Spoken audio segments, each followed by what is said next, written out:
Hi guys, it's Amber from Amber Eats Books, and I'm here today to bring you my weekly reads video. This is the video where I discuss what I read last week, what I'm currently reading, and what I hope to read for the coming week. This past reading week was an odd one.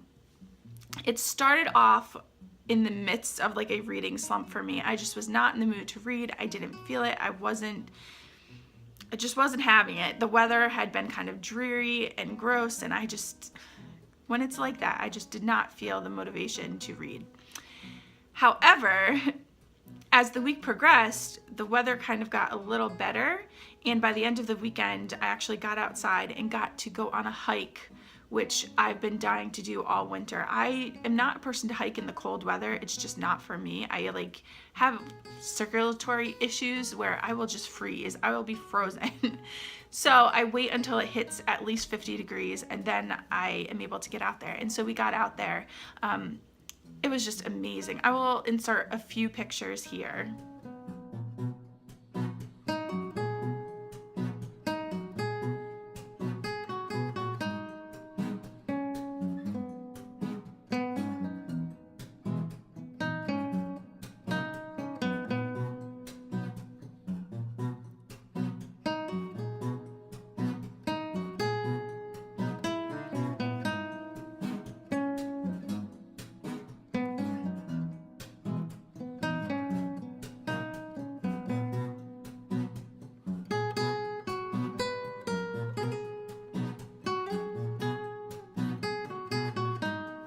As you can see from the pictures, here in Connecticut, it is still bare. There's no leaves on the trees or anything, and the snow is still there.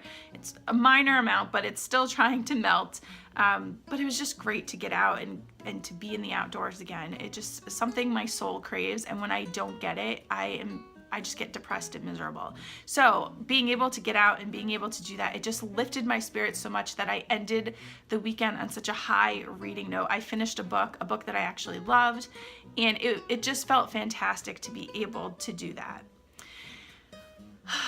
But before we get into the books, I do have a small announcement.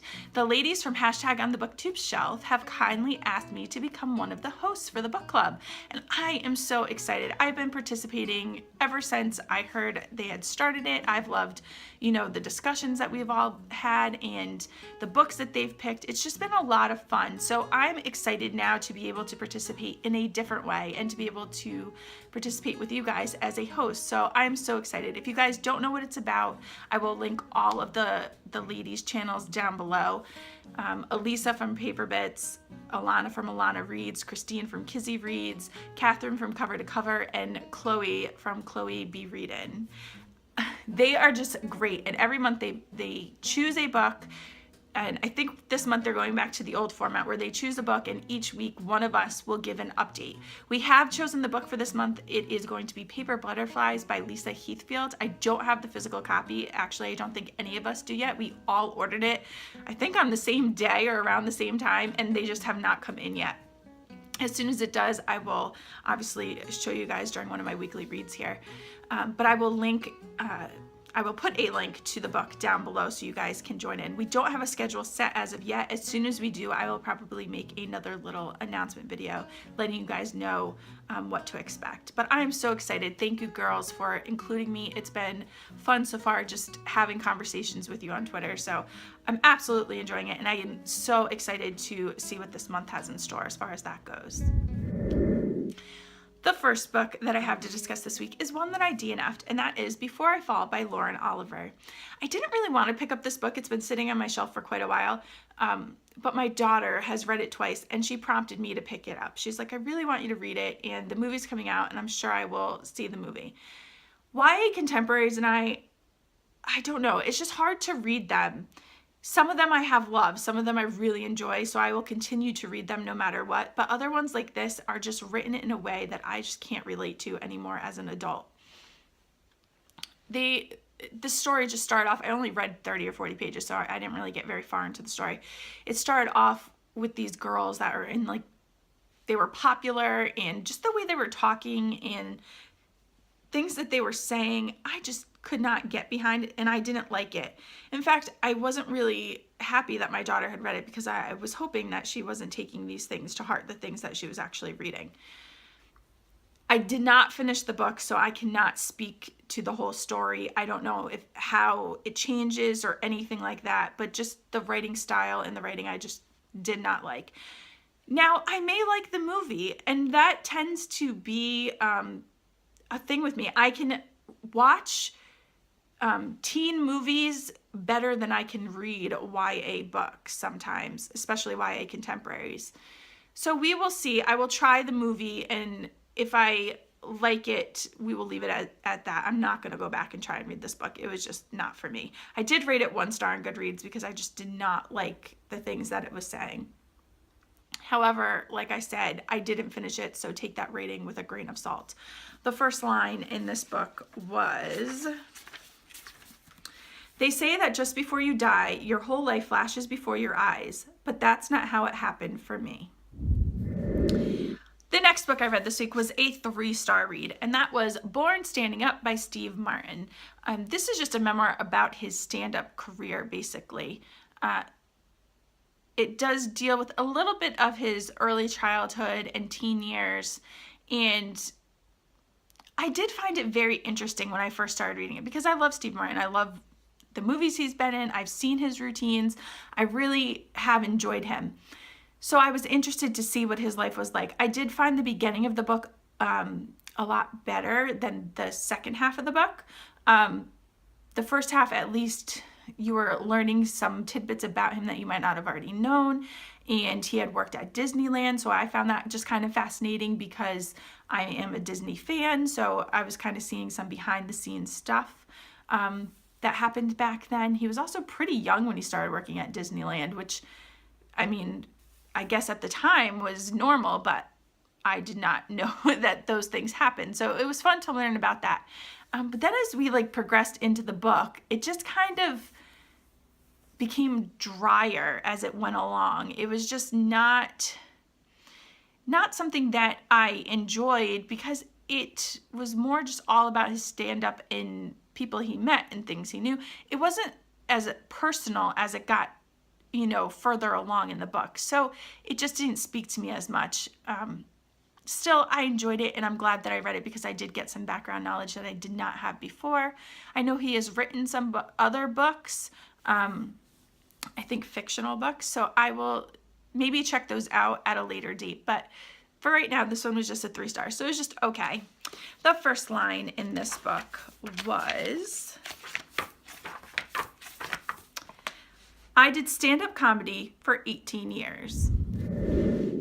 Now onto the last book that I read this week. So last October, I took part in Spookathon, and during that, which is a readathon, and during that readathon, I read Alice by Christina Henry.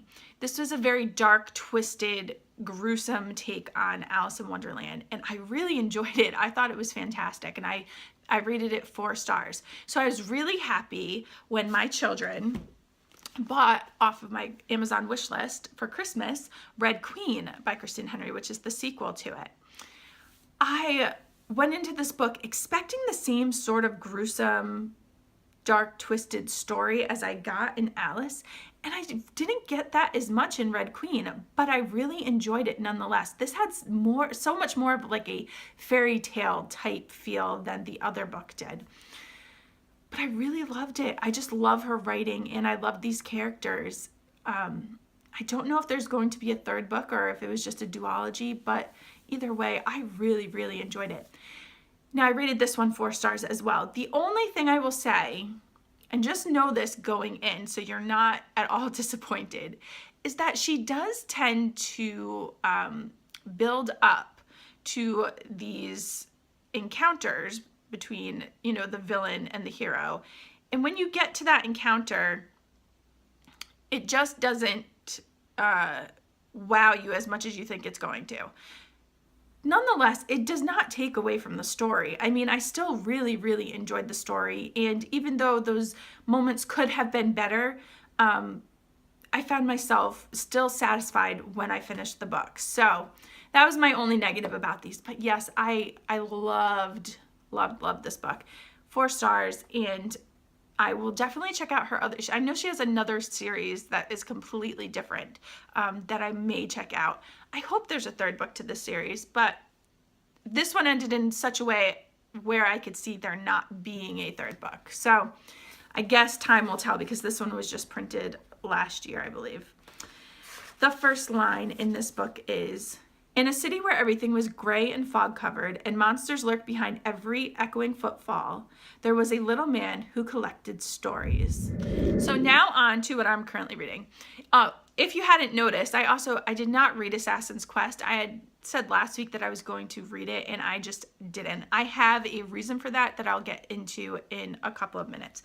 But the book that I am currently reading is Beloved Poison by E.S. Thompson.